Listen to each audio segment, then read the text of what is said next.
co-functions tayo, no? Tangent and cotangent.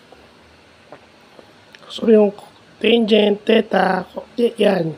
Yung tangent at saka cotangent theta, co-function siya. So, yung pinakamadali muna, no? Tangent over 7 at saka tangent pi over 8. So, simple, no? Kasi pi over 2 yan. So, hahanapin mo lang, i-prepare up mo lang. Yung theta kasi is kung ano yung given. Yeah? Yung theta kasi is yun yung given. So, yun. No? Simula muna tayo sa pinakamadali. Huwag nating madaliin. Diba? Huwag nating madaliin. Kasi pag minadali natin, hindi tayo lalong matututo.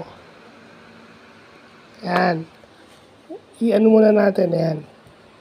Nilagay ko lang yung theta, nakalimutan ko. So, yan. Yan na siya. Yan muna tayo, yung pinakamadali.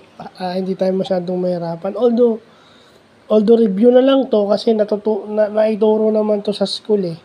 Ito lang talagang si Jeffrey Pasag yung balagoong dito eh. Yung bobo ko rito eh. Aaminin ko na yun.